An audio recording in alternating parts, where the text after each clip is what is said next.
بسم اللہ الرحمن الرحیم. سب سے پہلی بات تو یہ ہے کہ اس دن کے منانے کا مقصد یہ ہے کہ پوری دنیا میں اویئرنیس یہ پیدا ہو. مائک آن کر لیں. مائک آن ہے. اس دنیا میں یہ اویئرنیس پیدا ہو کہ فالج کتنا ہے, کیوں ہو رہا ہے, اس سے کس طرح بچا جا سکتا ہے, اور اس فالج کے مہلک جو اثرات ہیں اس کو کس طرح روکا جا سکتا ہے. تو یہ تمام چیزیں ہیں جو اس عالمی یوم فالج کا حصہ ہوتی ہیں, اور اسی مقصد کے لیے آج کا یہ پبلک اویئرنیس سیشن بھی ہے تاکہ لوگوں کو پتہ چل جائے کہ پاکستان میں یہ فالج کتنا ہے, کتنی تیزی سے بڑھ رہا ہے, اس کی وجوہات کیا ہیں, علامات کیا ہیں, اس سے ہم کس طرح بچ سکتے ہیں, اور اگر کسی کو ہو جائے تو اس کا علاج کس طرح کر سکتے ہیں.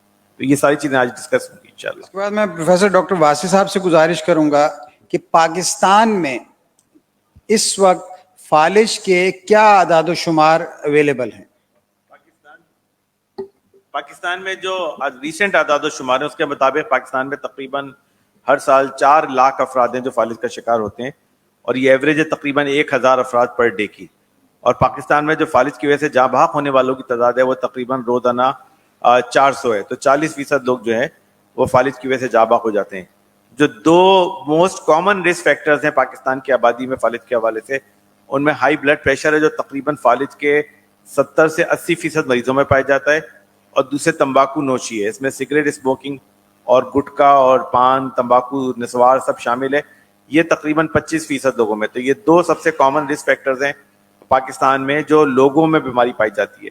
اس کے علاوہ ماحولیاتی آلودگی یا فضائی آلودگی جس کو ایئر پولوشن کہتے ہیں, وہ بھی ایک بہت اہم رسک فیکٹر ہے, اور پاکستان میں وہ فضائی آلودگی بھی بہت زیادہ ہے جو فالج میں اضافے کا باعث بن رہی ہے. اس کے علاوہ شوگر کی بیماری, کولیسٹرول, موٹاپا, یہ ساری بیماریاں جو فالج کا باعث بنتی ہے. تو یہ ساری چیزیں بیماریاں پاکستان میں بہت بڑے پیمانے پہ موجود ہیں, جس کی وجہ سے پاکستان میں فالج کی شرح بڑھ رہی ہے, اور فالج کی وجہ سے جاں بحق ہونے والوں اور معذور ہونے والوں کی تعداد میں مسلسل اضافہ ہو رہا ہے. ڈاکٹر واسی آپ سے سوال یہ کہ جیسے آپ خود بھی آپ کے کئی مقالے بھی, ریسرچ پیپر بھی ہیں کہ فالج کے حوالے سے تو بہت بڑی یعنی تعداد پاکستان کے لوگ جو ہیں اس سے متاثر ہو جاتے ہیں, لیکن جیسے ہارٹ اٹیک پھر ایک ریکگنائز اسٹیبلش بیماری ہے, لوگوں میں آگاہی ہے, لیکن یہ فالج اٹیک یا برین اٹیک اس کے حوالے سے مطلب ہم کو بیماری کی نہیں, لیکن اس کی تشخیص, اس کی یونیکنیس یا اس کے حوالے سے لوگوں میں آگاہی, اس کے لیے کیا گورنمنٹ سطح پر اور پھر نیورولوجی کمیونٹی سطح پر اور اوور آل معاشرتی سطح پر اقدامات کرنے چاہیے تاکہ یہ ایک لوگ اس کے حوالے سے جلد از جلد اویئر بھی ہوں اور اویئرنیس کے ساتھ ساتھ علاج معالجے کی ایکسیس بھی حاصل کر سکیں. صحیح. دیکھیں فالج کے بارے میں سمجھنے کی ضرورت ہے کہ فالج کووڈ سے 10 گنا زیادہ ڈیڈلی بیماری ہے, 10 گنا زیادہ. تو فالج کے لیے گورنمنٹ کو وہی اقدامات کرنے چاہیے جو گورنمنٹ کووڈ کے لیے کر رہی ہے. ہر ہفتے اجلاس ہوتا ہے, روزانہ اعداد و شمار ایشو ہوتے ہیں کہ اتنے لوگوں کو یہ بیماری ہوئی, اتنے وینٹ پر ہیں, اتنے ہسپتال میں, اتنے ڈسچارج ہو گئے ہیں. یہ اعداد و شمار جمع ہو رہے ہیں نا, تو یہی اعداد و شمار گورنمنٹ فالج کے لیے بھی جمع کر سکتی ہے. صرف ایک آرڈر نکالنے کی ضرورت ہے. ڈیٹا تو آج کل موبائل کے ذریعے آتا ہے. گورنمنٹ یہ اعداد و شمار جمع کرنا شروع کرے, اعداد و شمار کمیونیکیٹ کرنا شروع کرے. گورنمنٹ جو ہے اس نے پابند کیا ہوا ہے تمام موبائل کمپنیوں کا کہ جو گورنمنٹ میسج دے گی وہ چلے گا. تو آپ فالج سے بچاؤ کا میسج چلا دیں, بلڈ پریشر کے حوالے سے, تمباکو نوشی سے بچنے کے حوالے سے آپ میسیجز چلانا شروع کریں. آپ دیکھیں خود بخود لوگوں کا رویہ چینج ہونا شروع ہو جائے گا آہستہ آہستہ سے. تیسری بات ہے کہ گورنمنٹ نے فالج کووڈ سے بچاؤ کے لیے 500 ارب روپے خرچ کیے نا. تو گورنمنٹ جب خرچہ کر رہی ہے, میسج پھیلا رہی ہے, اور اس کے حوالے سے اتنے SOPs بنا رہی ہے, تو اس کی وجہ سے کووڈ کنٹرول میں یہی سارے کام ہمیں فالج سے بچنے کے لیے کرنے پڑیں گے. ہمیں SOPs بنانے پڑیں گے اس ملک کے اندر, ہمیں اعداد و شمار جمع کرنے پڑیں گے. ہمیں چلو 500 ارب نہیں خرچ کرتے, میں کہتا ہوں گورنمنٹ 5 ارب روپے اگر خرچ کر دے فالج سے اویئرنیس کے لیے, تو آپ فالج کے نتیجے میں جو ہلاکتیں ہو رہی ہیں اس کے اندر تو آپ بہت بڑی کمی لا سکتے ہیں. تو کووڈ سے تو ڈیتھ ریٹ بہت کم ہے پاکستان میں, اللہ کا شکر ہے کہ پچھلے 1.5-2 سالوں میں 25,000 افراد کا انتقال ہوا ہے. فالج سے تو روزانہ ہر سال سے 1 لاکھ سے 1.5 لاکھ لوگ انتقال کر رہے ہیں, اور یہ فگر بڑھتی چلی جا رہی ہے. تو اس حوالے سے یہ سارے اقدامات ہیں کہ جو گورنمنٹ اگر کرے تو میں سمجھتا ہوں کہ دنیا بھر میں ہر جگہ ڈیولپ کنٹریز میں فالج کی شرح میں پچھلے 5 سالوں میں 10, 15, 20, 25% کمی آ گئی ہے. پاکستان میں بھی آ جائے گی. جس طرح ہم نے کووڈ کو کنٹرول کر لیا ہے اسی طرح ہم فالج کو بھی کنٹرول کرنے میں کامیاب ہو جائیں گے. تو یہ کوئی راکٹ سائنس نہیں ہے. وہی اقدامات جو آپ نے کووڈ کے لیے کیے ہیں وہی آپ فالج کے لیے کرنا شروع کر دیں. آپ دیکھیں فالج بھی بہتر ہونا شروع ہو جائے گا. ڈاکٹر واسع آپ سے سوال یہ ہے کہ ادویات کے حوالے سے بھی ظاہر سی بات ہے کہ زیادہ تر لوگوں کو ہم جانتے ہیں فالج ہوتا ہے جو بلڈ پریشر بھی ہوتا ہے, شوگر بھی بعض اوقات ہوتی ہے, موٹاپا بھی ہوتا ہے, ساتھ میں یعنی اور چیزیں بھی, ادویات کی قیمت ہے, اسپتال کہہ رہے, تو یہ کاسٹ آف کیئر یا اکنامک برڈن یہ اس فالج کے یعنی کہ اس کی کیا اہمیت ہے پرائیویٹ پریونشن کے اندر اگر ہم معاشرے کے اندر کریں, اور پھر اگر ہو جائے تو اس کے اندر پھر سیکنڈری اوور آل کاسٹ کا اکنامک کرائسس کے حوالے سے آپ کی کیا رائے ہے اس پہ؟ دیکھیں ہیلتھ جو ہے پاکستان میں سب سے بڑا خرچہ ہے, اور پاکستان میں اسٹڈیز یہ شو کر رہی ہیں کہ خط غربت سے نیچے دھکیلنے میں سب سے بڑا جو حساب ہوتا ہے وہ ہیلتھ کیئر کے ایکسپینڈیچر کا ہوتا ہے. انفارچونیٹلی پاکستان میں تقریباً 3,000 ارب روپے ہیلتھ پہ خرچ ہوتے ہیں, جن میں سے گورنمنٹ کا کنٹریبیوشن 500 ارب روپے, تو این جی اوز 200 ارب کرتی ہیں, بقیہ 2324 ارب روپے آؤٹ آف پاکٹ ہے. تو ظاہر ہے یہ تمام لوگوں کی جیب سے خرچ ہوتا ہے, اور انفارچونیٹلی یہ خرچہ جو ہے وہ علاج کے اوپر ہوتا ہے, پریونشن پہ نہیں ہوتا ہے.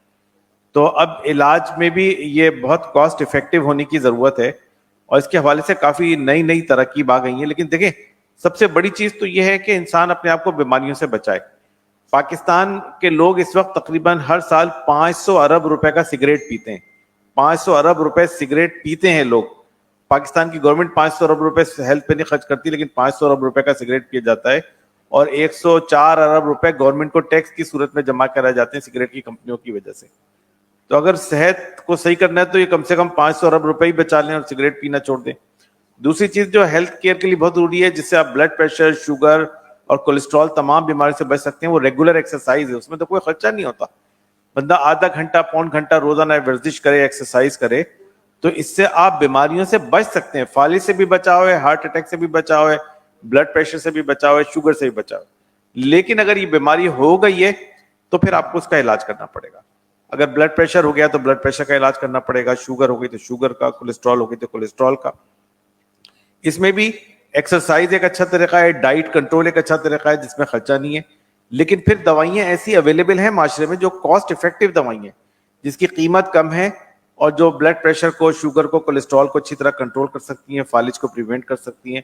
وہ پھر ایک سمجھ لیں ایک ضروری زندگی کا حصہ بن جاتا ہے. لیکن یہ ذہن میں رکھیں کہ جو بھی بندہ اپنے آپ کو بیماری سے بچائے گا نہیں, اور جو بچاؤ کا خرچہ آپ بچا رہے ہیں نا, الٹیمیٹلی وہ خرچہ آپ کے اوپر آئے گا, اور وہ اس سے 10 گنا زیادہ ہوگا. اگر آپ نے بچانے پہ تو آپ کا روپے میں 4 آنے خرچ ہو رہا ہے, لیکن اگر آپ نے وہ 4 آنے نہیں خرچ کیے تو آپ کو تھوڑے دیر بعد وہ 2 روپے خرچ کرنے پڑیں گے اس کے اوپر, اور جو آپ بچانا چاہ رہے ہیں وہ 10 20 50 ہزار روپے جو ہے نا وہ آپ کے علاج کے اوپر خرچ ہوں گے. تو اس لیے وہ خرچہ تو آنا ہی آنا ہے آپ کے اوپر, تو وہ خرچہ جس کو کرنا ہے اس کو چاہیے کہ وہ اس کو بچاؤ پہ خرچ کرے. بقیہ ہمارا بنیادی مطالبہ تو یہ ہے کہ جو پاکستان میں یہ ہیلتھ کیئر کی کاسٹ گورنمنٹ کو بیئر کرنی چاہیے. دنیا میں ہر جگہ یہی ہوتا ہے, اور اس کا بڑا حصہ جو ہے خاص طور پہ بزرگوں کا, جو 50-60 سال سے زیادہ کی عمر کے لوگ ہیں, جو پاکستان میں 1 کروڑ کی تعداد میں ہیں, ان کی ہیلتھ کا تمام خرچہ, ان کی دوائی, ان کے بلڈ ٹیسٹ, ان کی اسکریننگ, مانیٹرنگ, یہ تمام چیزیں گورنمنٹ کو پرووائڈ کرنی چاہیے. اگر ہیلتھ کارڈ کسی کو ملنا چاہیے تو ان کو ملنا چاہیے, اور ان کو ٹوٹل کوریج ملنی چاہیے. ٹوٹل کوریج کا مطلب ان کی ساری دوائیوں کا خرچہ, ٹیسٹ, مانیٹرنگ, اسکریننگ, یہ ساری چیزیں, ان کی ریہیبلیٹیشن, یہ ساری چیزیں اس میں شامل ہونی چاہیے. تو یہ گورنمنٹ اپنے حصے کا کام کرے, لیکن سب سے بڑھ کر لوگوں کو اپنے حصے کا کام کرنا پڑے گا, اور ہم اپنی صحت کو اہمیت دیں, اور اس کی پریونشن پہ, بیماریوں کی پریونشن پہ خرچ کریں, تو ہم اپنی صحت کو بھی بچا سکتے ہیں اور آئندہ آنے والے بڑے خرچے کو بھی بچا سکتے ہیں. میرا ڈاکٹر واسع آپ سے آخری سوال, اور وہ 2 حصوں پر ہے. پہلا حصہ کہ فالج ہو گیا, مریض کو ہو گیا, داخل ہو گیا, اس کو جو علاج معالجہ مل گیا. اب اس کے اندر ایک عوامل ہے جس کو بحالی اعصاب, ریہیبلیٹیشن کہتے ہیں. اس کی بارے میں آگاہی فراہم کیجیے, پہلا حصہ. دوسرا حصہ یہ ہے کہ پاکستان میں اس وقت فالج اور اس کے ہو جانے کے بعد بحالی اعصاب جو کہ پیورلی کنیکٹڈ جو فالج کی بحالی سے, اس کی کیا صورت حال ہے؟ دیکھیں یہ بڑی اہم سوال ہے, اور فالج کے مریضوں کے لیے ڈسچارج کے بعد سب سے اہم ترین چیز ہے ان کی بحالی. سب سے پہلی بات تو اس حوالے سے ہمیں اس بات کو کلیئر ہو جانا چاہیے کہ عام طور پہ یہ سمجھا جاتا ہے کہ جس کو فالج ہو گیا وہ فرد اب زندگی بھر کے لیے ناکارہ ہو گیا. تو یہ ایک صرف اور صرف غلط فہمی اور کچھ نہیں ہے. فالج کے جو مریض سروائیو کر جاتے ہیں ان میں سے 50-60-70% مریض ایسے ہوتے ہیں جو کافی حد تک انڈیپینڈنٹ لائف گزار سکتے ہیں, اپنے روزمرہ کے کام کر سکتے ہیں, کافی تعداد میں لوگ جاب پہ جا سکتے ہیں, خواتین گھر سنبھال سکتی ہیں, لوگ اپنے کاروبار سنبھال لیتے ہیں. تو فالج کا اتنا اچھا علاج موجود ہے اب کہ لوگ ریکور ہو کے کافی کام کرنے لگتے ہیں. لیکن ان کو اس کام تک پہنچنے کے لیے جو مرحلہ چاہیے وہ ریہیبلیٹیشن کا ہے, اور ریہیبلیٹیشن کے اندر 3-4 چیزوں کی بڑی اہمیت ہے. ان میں سے ایک فزیو تھراپی کہلاتی ہے کہ جس کے ذریعے آپ فرد کو چلنا سکھاتے ہیں, کیونکہ اس کا چلنے کی صلاحیت متاثر ہو جاتی ہے فالج کے نتیجے میں. ایک اس کی آکیوپیشنل تھراپی کہلاتی ہے کہ جس کے نتیجے میں آپ اس کو ہاتھوں کا استعمال سکھاتے ہیں مریض کو. ایک اسپیچ تھراپی ہوتی ہے کہ جس کے نتیجے میں آپ اس کو بولنا اور زبان کا صحیح استعمال سکھاتے ہیں. اس کے علاوہ اس مریض کو ڈیوائسز دی جاتی ہیں, اور کسی کو چھڑی چاہیے چھڑی دے دیں, واکر چاہیے واکر دے دیں, کسی کو اے ایف او چاہیے تو اس کو اے ایف او دے دیں. اور ڈیوائسز ہوتی ہیں کہ جس کے ذریعے بندے کو, مریض کو کافی اپنے روزمرہ کے کاموں میں آسانی رہتی ہے. پھر اس کے بعد ہے اس مریض کو ڈپریشن سے بچانا, کیونکہ ایسے مریض ڈپریشن کا شکار ہو جاتے ہیں. تو ان کو ڈپریشن اگر تو اس کا علاج, تاکہ ان کے اندر حوصلہ پیدا ہو, ان کے اندر ایک امنگ پیدا ہو. اور پھر سب سے آخری چیز ہے کہ ان کو شروع دن سے اس بات کے لیے تیار کرنا کہ آپ کو اپنے روٹین لائف پہ واپس جانا ہے. تو ہمارا پہلے دن سے ہدف یہ ہوتا ہے کہ مریض کو بستر پہ لٹا کے نہیں رکھیں, اس کے منہ میں لقمہ نہیں ڈالیں, اس کو کوشش کریں کہ انڈیپینڈنٹ بنائے, مریض اپنے ہاتھ سے کھائے, اپنے ہاتھ سے پیے, خود واش روم جائے, اپنے روزمرہ کے کام خود کرے, تاکہ وہ جلد سے جلد اپنی روٹین کی زندگی میں واپس آ سکے. اس کو ہم کہتے ہیں کمیونٹی ری انٹیگریشن. یہ ہمارا ہدف ہوتا ہے ہر فالج کے مریض کے ساتھ کہ فالج ہو گیا, اب اس کے بعد اس کو دوبارہ اس کمیونٹی کا مؤثر فرد کیسے بنایا جائے. اور الحمدللہ ہمارے پاس ایسے مریض موجود ہیں جو صحافی تھے, فالج ہوا, وہ دوبارہ صحافت کر رہے ہیں. جو ڈاکٹر تھے, فالج ہو گیا, وہ دوبارہ ڈاکٹری کر رہے ہیں.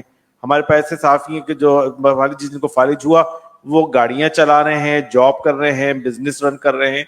تو سارے کے سارے کام کرنے قابل ہو گئے اگر ہم ان کو ریہیبلیٹیٹ کرنے میں کامیاب ہو جائے. تو سب سے پہلی چیز تو کہ اس بات کے بارے میں کلیئر ہونا چاہیے کہ فالج ہو گیا کوئی بات نہیں, بندہ دوبارہ کھڑے ہو کے اپنے سارے کام زندگی کے کر سکتا ہے اگر اس کو پراپر ریہیبلیٹیٹ کر دیا جائے.